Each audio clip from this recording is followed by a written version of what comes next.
তো বড় সাহস! কোথায় কাল সাপের বাচ্চাটা? কোথায়? ও বাবা বাবা, সাপটা দেখি বিছানায় বসে আছে। বাসর করবি তাই না? দাঁড়া, আমি তোর বাসর করাচ্ছি। খবরদার মা, কেউ আমার বউয়ের গায়ে হাত দিবে না। কি বললি? আমি তোর মা, তুই তোর মাকে সাবধান করছিস? মা বলে ঘরে ঢুকতে পারছো, এর বেশি কিছু করতে চাও না। রবি, তুই একদিনও হয় না বিয়ে করেছিস, এর মধ্যে মায়ের মুখে মুখে তর্ক করছিস। এই, তুই কোনো কথা বলবি না। নিজে তো নিজের স্বামীর সংসারে আগুন লাগাইছস, এখন ঝামেলা করতে আসছিস আমার সংসারে। কি বললি তুই? তুই এই মেয়েটার জন্য আমাকে খোঁটা দিতে পারলি?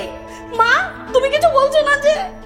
এই কাল সাপ, তুই আমার সহজ সরল ছেলেটার মাথা খেয়েছিস। নাম, বিছানা থেকে নাম বলছি। মা, ও নামবে না, তোমরা চলে যাও প্লিজ। নামবি না? দাঁড়া, তোর ঘাট ধরে নাম। খবরদার মা, ওর গায়ে কেউ হাত তুলবে না। মা, তুমি বের হয়ে যাও, যাও। কি বললি? তুই আমাকে চলে যেতে বললি? হ্যাঁ বললাম, প্লিজ বেরিয়ে যাও। যাবো না, আমি এখান থেকে কোথাও যাব না। তোকে এই কাল সাপটার সাথে সংসার আমি কিছুতেই করতে দিব না। তুমি কি শুরু করলা? লোকে শুনলে কি বলবে?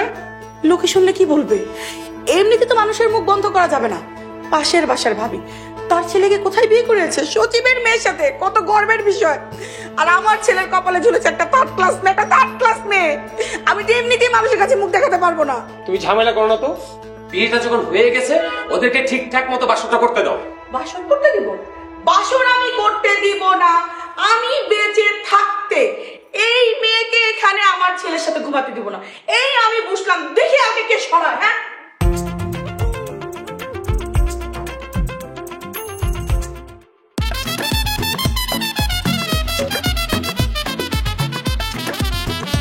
রেখা, পাগলামি করো না, ওদেরকে ওদের মতো থাকতে দাও। আসো তো, আসো। ছাড়ো, খবরদার, তুমি আমার সাথে কোনো কথা বলবে না। তোমার যা ইচ্ছে তুমি তাই করো, আমার আর সহ্য হচ্ছে না। যত সব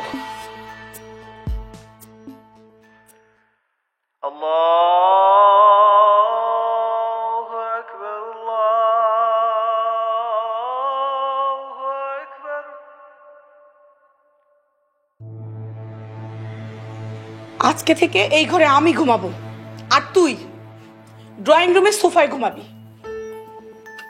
আর আমার বউ? বউ? খুব বউওয়ালা হয়ে গেছিস তাই না?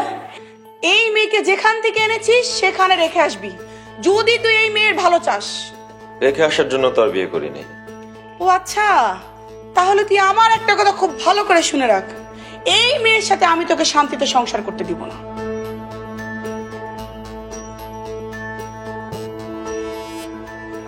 শিখা, যা তুই তোর ঘরে গিয়ে ঘুমা। যা, আমি এখানেই ঘুমাবো। যা।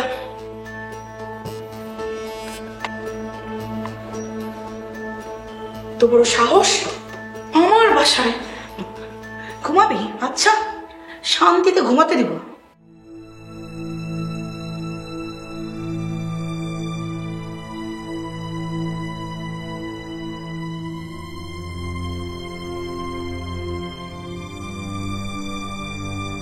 আল্লাহ, তুমি আমারে কোন পরীক্ষায় ফেলাইলা?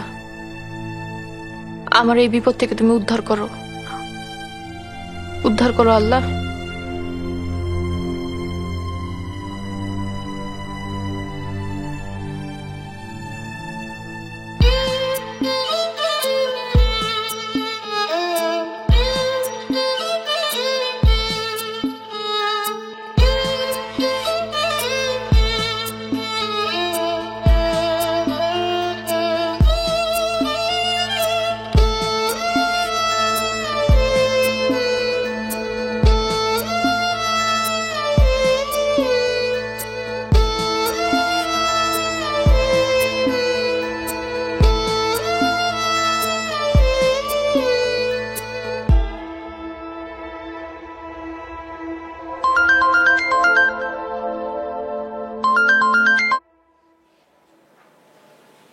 হ্যালো।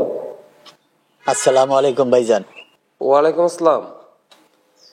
সকাল থেকে মনটা পোড়াইতেছে। আমার পুতুল কেমন আছে? তোর মেয়ে ভালো আছে, তুই চিন্তা করিস না। আদরের মাইয়া ঘর ছেড়া চইলা গেলে কেমন লাগে সেটা বাপই জানি। মনে হইতেছে আমার কলিজারা সিরা কেউ নিয়ে গেছে। বললাম তো তোর মেয়ে ভালো আছে, তুই চিন্তা করিস না। ভাইজান, আমার পুতুলটা আপনি দেখে রাখেন। আসসালামু আলাইকুম ভাইজান।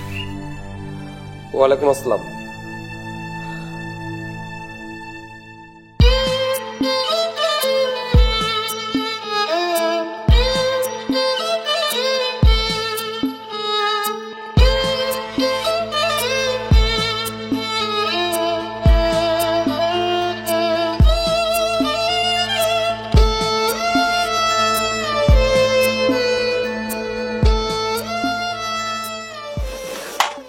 শিখা, চায়ের পানি বসিয়েছিস? হ্যাঁ মা, খুব ভালো করেছিস, একটু বেশি করে বানাস। আমাকে 1 কাপ দিস। কালকে যে চিল্লাচিল্লি করলাম, মাথাটা একদম ধরে আছে। সব হয়েছে কাল সাপটার জন্য। ওকে যে আমি কিভাবে এই বাড়ি থেকে বের করব সেই চিন্তাই করছি। তোমার কি মনে হয় ও এত সহজে এই বাড়ি থেকে যাবে? যেই রাজত্ব পেয়েছে এই বাড়িতে, দেখছো না কিভাবে নাক ডেকে ঘুমাচ্ছে? তাই তো দেখে আসলাম। যেভাবেই হোক ওকে আমার এই বাড়ি থেকে বের করতেই হবে। আমি আমার ছেলের সাথে এই মেয়েকে সংসার করতে দিবই না। মা, আমিও চাই না আমার ভাই এই মেয়েটার সাথে সংসার করুক। যে মেয়ে একদিনে আমার ভাইকে বশ করে নিয়েছে, সে যে সুযোগ পেলে আর কি কি করবে তার হিসাব আছে কোনো? চিন্তা করিস না শিখা, আমিও কম যাই না।